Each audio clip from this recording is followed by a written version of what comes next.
Professor Fabrício from Firenze, and now we'll change the continent from Latin America continent, and we'll hear Luciano Monza and Mariana Irigoyen. Both they are the authors of the work, and both are architects and specialists in healthcare planning, and they are from the ArcSalud studio specialized in planning, design, and management in healthcare buildings located in Buenos Aires, the city of Buenos Aires, Argentina. Luciano is studying now the doctorate in the University of Buenos Aires, Argentina, and specializing in social science and health. He was the past president of ADAE, the National Association of Architectural Engineering from Argentina. He was the president of the 23rd IFHE International Congress held in Buenos Aires in 2014. He's a speaker at conference for several countries in Latin America and Europe. And now we will hear talking about the sustainability and humanization in a rehabilitation center. Okay, Luciano, very good to see you here with us, and good presentation for you. Thank you. Well, hello, Fabio. Hello, Gianluca. Hello, colleagues. I'm very happy to be here with you, especially very happy that finally this important Congress is going on after a very difficult year. So I want to congratulate Daniela, CIs, and the organizer for this. Sustainability and humanization in rehabilitation healthcare center is the matter of this presentation. May I have the presentation, please? Yeah, here it is. Okay. I can go on. Yeah, it works. The building, now under construction, was designed to house a rehabilitation center for patients with motor and/or cognitive disabilities, in addition to an inpatient sector for palliative care. It will have a total of 140 beds. Without losing the objectives that the building serves the purpose for which it was created, the general premise of this project was to develop a sustainable and humanized building.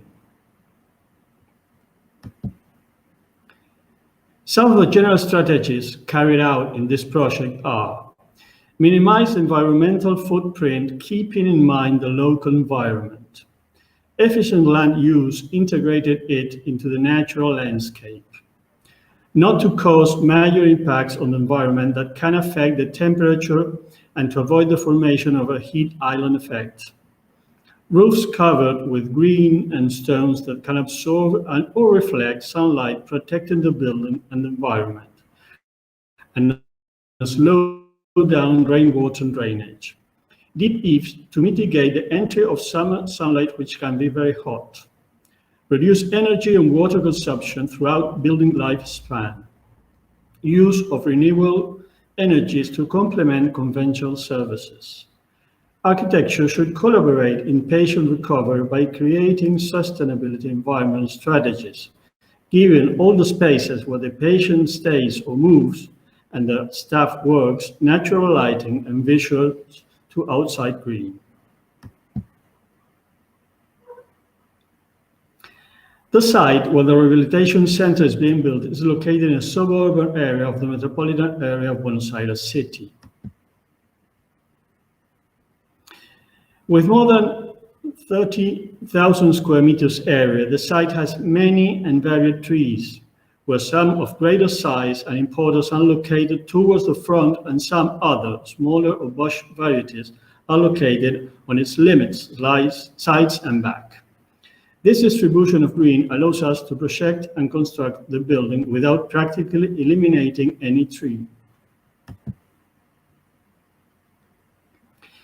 In line with the above-mentioned general premise of developing a project with sustainability criteria was implanted the center within the 75% of the lot with no pre-existing trees.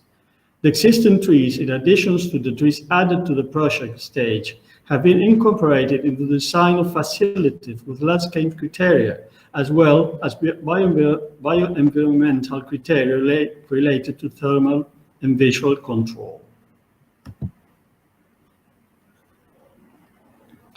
With the idea of minimizing its environmental footprint and integrating it to the environment, the building was developed with a volumetry having no negative impact on the environment. This is given for its height, its materiality, and its work with existing green, as well as for the resolution of its roofs, green and with stones. This is a single-story construction of approximately 9,500 square meters of covered surface and a bit more than 20,000 square meters of non-covered surface. Functionally, the center is made of inpatient units with a total of 140 beds, plus the care areas, support and comfort spaces, and for general services. The hospitalization is organized in 7 independent inpatient units with 20 beds each that are shown in blue in the drawing, shown in blue. The treatment areas, gymnasiums, occupational therapies, and therapeutic pool are shown in violet. Then, to make this whole center work, it presents all the support areas in brown: kitchen, deposits, nursing, laboratory, pharmacy, and staff facilities. In yellow, we can see the principal access. The building is based on a mixed horizontal main circulation, shown in orange, for patients, staff, and visitor. This mixed circulation is so wide that allows at one of the sides of the covered walking track for patients with rest areas. Another corridor, exclusive for the technical areas that links the support facilities, is in the brown area. This is an inpatient unit, as patients will stay a long time here. That is why it was designed more similar to a home than to a hospital, having different places for day activities and for night activities.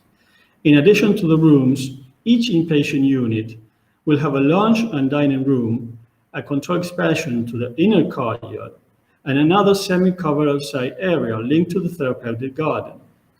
Also, we have support facilities required to function in the inpatient unit: nursing, warehouse, offices, staff restrooms.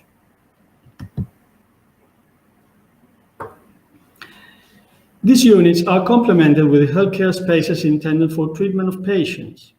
This includes medical offices and 2 physical therapy sectors. The first one, that is the one I'm showing now, would attend the first admissions and which is located towards the front of the property, including a gymnasium, 6 boxes, occupational therapy, and therapeutic pool.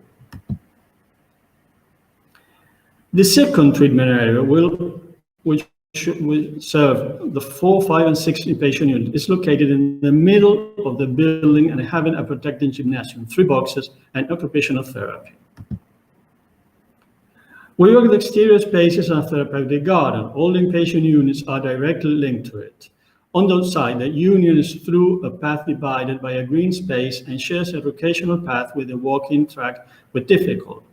This is organized with sectors different flooring: stone, sand, tile, smoothing, and levels, stairs, and ramps where the patient exercise while walking on different surfaces and heights. To coincide with the expansion of the inpatient units, we also propose pergolas with rest areas that allow the patients to receive visitors, if the weather permits, to stop for a walk.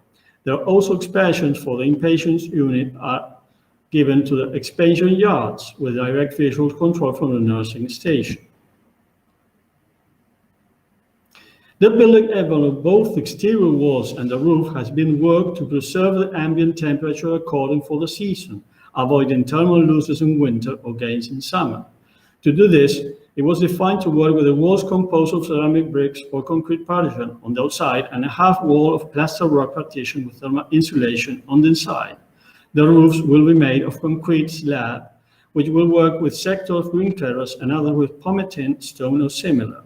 In this case, the object is also to avoid the heat island effect so harmful to the environment. All the central rooms and places have a natural lighting, most directly through the perimeter of the building or through the interior corridor. Expansions are contemplative.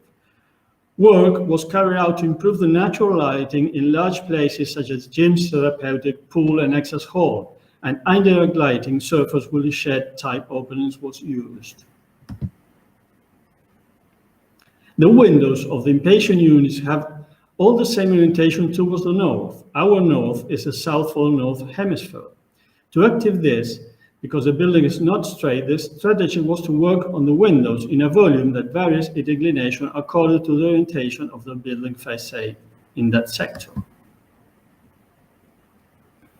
We will work with a mixed energy system to heat the sanitary water with conventional solar water heater. The rainwater and condensate from the HVAC equipment will be recovered in a special tank to be used for irrigation and for the toilet valves, thus reducing the amount of water needed. The property will have a sewage tertiary treatment plant. For the HVAC and a combined installation have been designed using two systems. The first one is a VRF technology system using water condensation and thermal units, and the second one is a cold-hot water generation system using a geothermal pump that distributes water to air treatment units.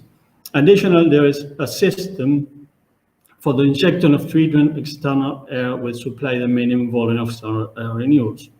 You can see here the geothermal wells distribution plant.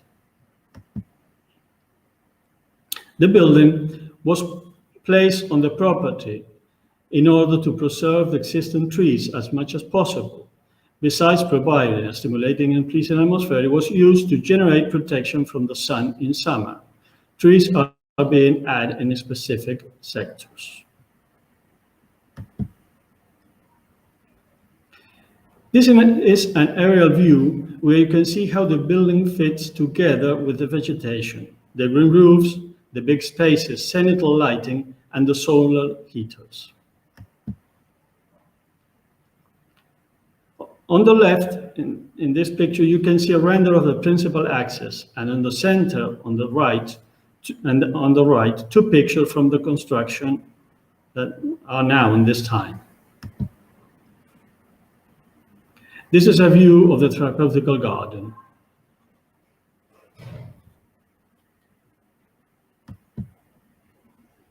Here on the left, you can see a render of one of the gymnasium interior.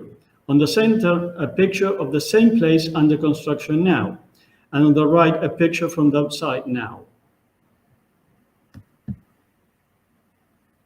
Here is a picture of the other gymnasium interior under construction. It has already its roof made with sheds. In these two pictures, we can see how the existing vegetation fits between the gymnasium, occupational therapy, and the therapeutic pool. Here is the interior of the therapeutic pool. It doesn't have yet the shed roof.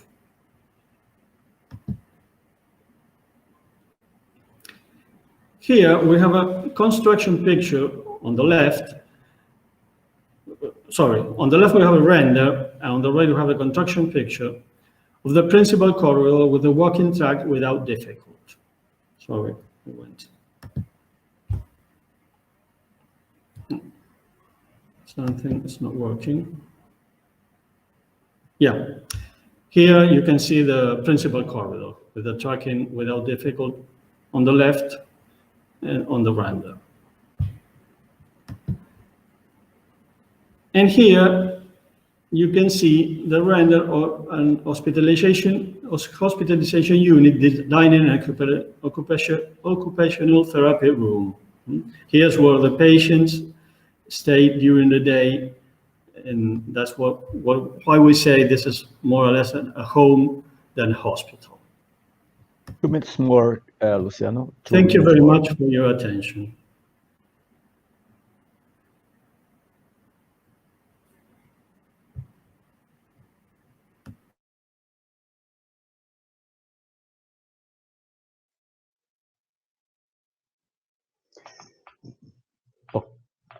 Okay, Luciano. That's all. Thank you very much. Okay, very good to hear you about the sustainability and humanization in a healthcare center, in a rehabilitation center. I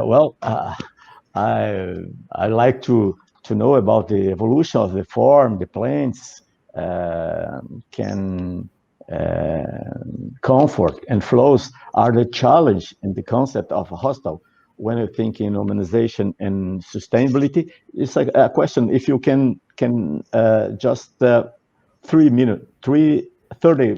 seconds for your answer. Well, I don't know if I didn't understand your question, Fabio, but if I understood it, I mean, the main idea is that patients here are going to stay for a long term because they have serious problems. So this place should be more similar to a home than to a hospital. That's why we create living spaces for the day, during the day, near the place where the rooms are. That's the idea. The principal idea is that one. And if you see the plan, you will see that you have about 70% of this project is our rooms. And the therapeutical parts, facilities, are not so big and not so important. Okay, thank you very much, Luciano Monza. Great to see you here. Gianluca, please continue now. Thank you, Luciano. Thank you. Very good, very interesting presentation. Now